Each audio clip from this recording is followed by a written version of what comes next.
이제는 놀라운 것도 없습니다. 대한민국 K2 흑표가 미국 군사 전문 매체에서 세계 전차 순위 1위로 선정되었습니다. 한 5년 전만 해도 국내 언론에 대서특필될 결과인데요. 그런데 아마 지금은 이 소식을 들어보신 분이 더 드물 겁니다. 이미 한참 전부터 K2 흑표가 세계 3.5세대 전차 순위에서 5위 밖으로 선정된 결과가 더 드물다 보니 국내에서도 별로 새로울 게 없는 소식이 된 건데요. 오히려 국내에서는 군사 관계자들을 중심으로 K2 흑표에 대한 위기론이 불거지고 있습니다. 이제 국제무대의 흐름이 차기 4세대 전차를 요구하고 있기 때문인데요. 물론 K2 흑표는 나무랄 데 없는 완성형 전차지만 미리 시장을 선도하기 위해선 못내 아쉬운 점이 있는 것도 사실입니다. 그래서 준비했습니다. 오늘은 대한민국 지상전의 미래를 책임질 차기 전차의 필수 조건에 대해 알려드리겠습니다.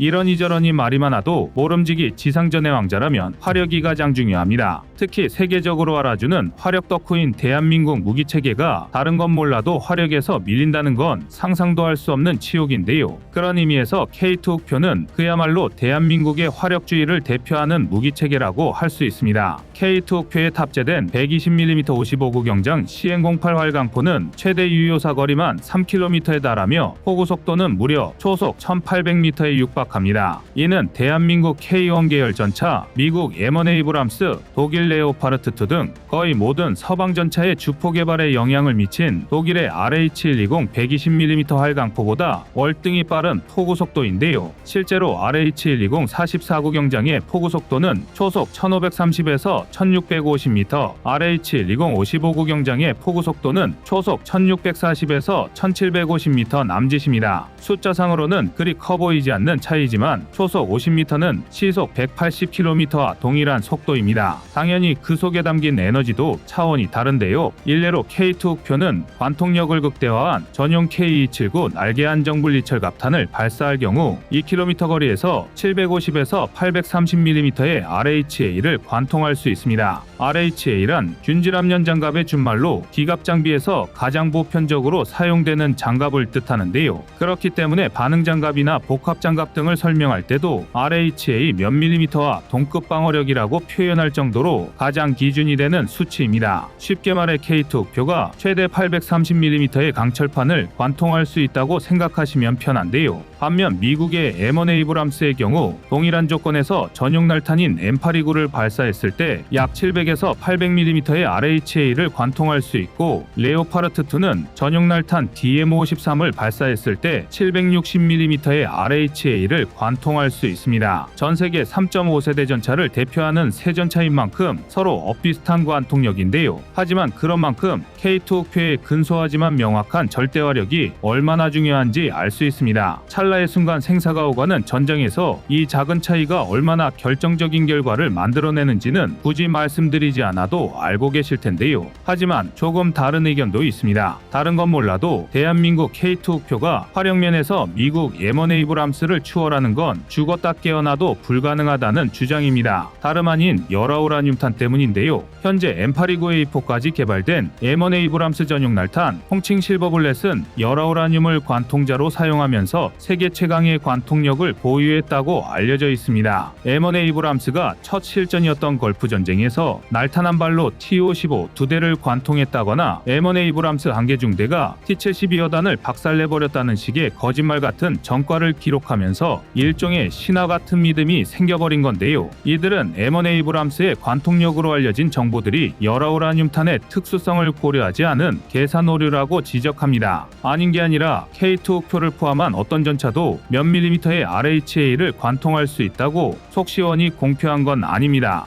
다만 실전 경험과 다수의 실험 데이터, 수학적 계산을 통해 유추한 설득력 높은 근사치에 가까운데요. 뿐만 아니라 열화우라늄탄의 특수성을 고려해야 한다는 것도 얼핏 설득력이 높은 주장입니다. 열화우라늄은 밀도가 굉장히 높아 강도 역시 매우 단단합니다. 또한 열전도가 극단적으로 낮아 탄자의 첨단 국소 부위만 연화되어 뾰족한 상태를 계속 유지할 수 있는데요. 전문가들은 이 자기첨예화 현상을 열화우라늄으로 날탄을 제작했을 때 얻을 수 있는 가장 큰 장점으로 꼽습니다. 초속 1750m로 날아가는 쇳덩어리에 날카롭고 말고가 뭐가 중요하냐 싶으실 수도 있겠지만 운동에너지탄은 접촉면이 좁을수록 관통력도 커지기 때문에 폭염보다 훨씬 중요한 요소입니다. 실제로 열화우라늄 탄자는 일반적인 날탄에 사용되는 텅스텐 탄자와 비교했을 때 동일한 조건에서 10에서 15% 정도 더 높은 관통력을 보입니다. 앞서 말씀드렸다시피 텅스텐 탄자의 탄두부가 뭉툭해지는 것과 달리 열화우라늄 탄자는 계속해서 날카로운 형상을 유지할 수 있기 때문인데요. 그렇다면 얼핏 M1A 관통력이 K2 흑표를 훨씬 상회할 것으로 여겨집니다. 계산상으로는 M1A RHA 관통력이 900mm를 넘어야 하는 거 아니냐는 것이죠. 그런데 사실 이건 하나만 알고 둘은 모르는 논리적 오류에 불과합니다. 우선 앞서 말씀드린 대로 일반적인 경우라면 텅스텐 탄자를 사용하는 날탄이 열화우라늄 탄자를 사용하는 날탄보다 관통력이 떨어지는 게 맞습니다. M1A 놀라운 실전 기록이 단순한 도시전설이 아니라 실제 전과인 것도 열화우라늄이 상당한 역할을 했습니다. 그러나 이건 어디까지나 일반적인 경우입니다. 열화우라늄은 반감기만 45억 년이 넘어 특수한 경우가 아니라면 극도로 안정적이지만 어찌되었든 방사성 폐기물입니다. 다시 말해 국가 간 거래가 불가능하고 핵무기를 보유한 나라가 아니라면 만드리지와 기술력을 모두 보유했어도 개발할 수 없는 특수포탄인데요. 그런데 서두에서 말씀드렸다시피 대한민국은 최소한 화력에서만큼은 2등에 만족할 수 있는 나라가 아닙니다. 그래서 우리는 월등한 철강 기술로 이를 극복했습니다. 세계 최초로 다단열 처리 기술을 통해 텅스텐의 인성을 기존 대비 300% 이상 증가시키고 미세 조직 제어 기술을 통해 관통력을 10% 이상 향상하는 데 성공한 건데요. 이 덕에 K2 흑표 전용 날탄인 K279는 기존 K1 계열 전차가 사용하던 K276 대비 10에서 15% 이상 관통력이 향상되었습니다. 텅스텐 날탄으로 태생적 한계를 깨부수고 열화우라늄 날탄과 동등 이상의 관통력을 확보한 건데요. 즉, 앞선 화력 수치들은 이미 모든 조건을 고려한 결과물들입니다. 대한민국의 K279가 미국의 M829보다 부족한 건 오로지 가격뿐입니다. 우라늄 자체가 매장량만 따지면 흔한 금속인데다 열화우라늄은 핵연료 추출로 자동적으로 생산되는 폐기물이다 보니 가격이 매우 저렴한데요. 반면 텅스텐은 비교적 가격이 높은 편이죠. 그러나 이조차도 대한민국에 고품질 텅스텐 5,800만 톤이 묻혀 있다는 걸 알고 나면 또 다른 얘기가 됩니다. 이 얘기를 본격적으로 하려면 상당히 복잡해지지만 결론적으로 대한민국이 자원 부족으로 K279를 생산할 수 없다는 건 말도 안 되는 얘기인데요. 심지어 K2 흑표의 화력은 여기서 끝이 아닙니다. 고성능의 자동장전 장치를 탑재한 K2는 초탄 발사 후 후속탄 발사까지 6초가 채 걸리지 않습니다. 다시 말해 언제 어떤 상황이든 분당 10발의 포탄을 쏟아부을 수 있습니다. K2가 예비탄으로 24발, 자동장전 장치에 16발을 탑재한다는 걸 감안하면 모든 탄환을 쏘아내는데 2분이 채 걸리지 않는 엄청난 연사속도입니다. 당연한 얘기지만 연사속도는 곧 화력과 일맥상통인데요. 반면 M1A 평균 사격 속도는 분당 4발, 베테랑 승무원들이 완벽한 합으로 사격했을 때 최대 발사 속도가 분당 7발에 불과합니다. 게다가 자동장전 장치가 아니기 때문에 전투가 길어질수록 사격 속도는 떨어질 수밖에 없고 기동간 사격은 사실상 불가능한 것이나 마찬가지입니다. M1A 마찬가지로 수동장전 방식을 채택한 레오파르트2가 노르웨이의 차기전차 도입사업 평가전에서 K2 흑표에 비해 절반 이하의 사격 속도를 기록했던 걸 생각하면 당연한 얘기인데요. 세계 어떤 전차도 화력 앞에서 대한민국 K2 흑표를 뛰어넘을 수는 없습니다. 그러나 한 가지 아쉬운 건 K2의 화력이 아무리 뛰어나도 독보적인 우위를 선점하기엔 모자란다는 것입니다. K2 흑표, M1A 레오파르트2 아주 객관적인 시선으로 이 세 전차를 본다면 같은 값이면 다홍치마라고 두말할 것도 없이 K2 흑표를 고를 것입니다. 그러나 안타깝게도 대한민국은 후발주자의 멍에를 질 수밖에 없습니다. 초강대국인 미국, 유럽의 맹주인 독일의 영향력까지 고려한다면 확실한 우위를 선점하기 어렵습니다. 이제 미래전차 시장의 독점권은 다음 4세대 전차가 판가름할 것입니다. 아닌 게 아니라 현재 대한민국의 K3, 독일의 KF-51 판터, 미국의 에이브람스 X가 4세대 전차 개발 각축전을 벌이고 있는데요.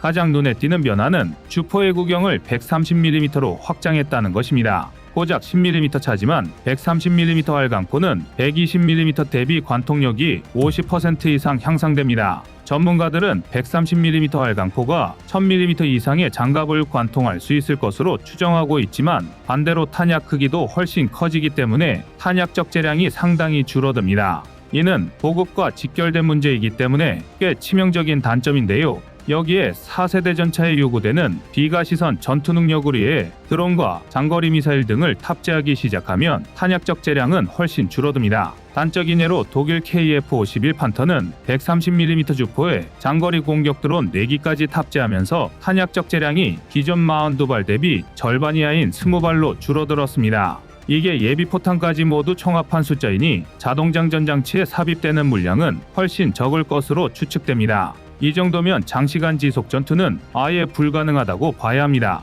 전차는 기동전의 핵심이지 스나이퍼가 아닌데요. 대한민국 K3가 똑같은 실수를 범하지 않고 화력을 끌어올리려면 130mm 주포에서 포탄처럼 발사할 수 있는 드론을 개발해야 합니다. 실제로 이탈리아의 경우 주력 전차인 C1 아리에테의 주포에서 발사할 수 있는 드론을 개발하는데 성공했습니다. 대한민국도 이게 가능하다면 추가적인 드론 발사 장치가 필요 없어진 만큼 탄약 적재를 위한 여유 공간을 상당량 확보할 수 있습니다. 이외에도 병력 부족에 대비한 무인포탑과 전차 내부에서 바깥 상황을 감시할 수 있는 아이언비전 형식의 360도 전방향 감시 카메라, 캡슐형 전투실을 통한 효율적인 방어력 증강 등이 수반되어야 합니다. 4세대 전차가 보편화되기 시작한다면 K3는 K2 우표 대신 최소 50% 이상 방어력을 증강해야 승무원의 생존을 보장할 수 있을 텐데요. 이를 위해서는 무작정 장갑을 증가할 게 아니라 선택과 집중을 통한 효율적인 배분을 생각해야 합니다.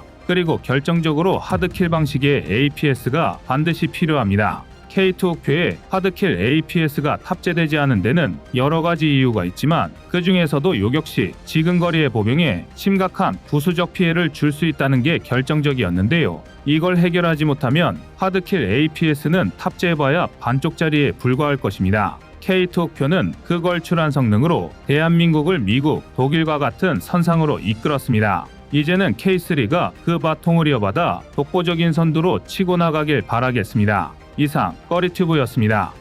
안녕하세요, 꺼리튜브입니다. 그동안 보내주신 사랑과 응원으로 1편 출간에 이어 이번에 꺼리튜브의 새로운 신작 세상에 밝혀지지 않은 현대무기 비하를 출간했습니다. 내용이 어려워 쉽게 다가서지 못했던 군사무기 이야기를 남녀노소 누구나 편하게 이해할 수 있도록 모아봤는데요. 그 누구도 알 수 없던 현대무기 비하의 숨겨진 이야기를 이제 온라인 서점이나 가까운 서점에서 만나볼 수 있습니다. 또 전문적인 군사무기 이야기를 알고 싶다면 꺼리튜브 1편인 대한민국 육해공 군사무기도 준비되어 있습니다.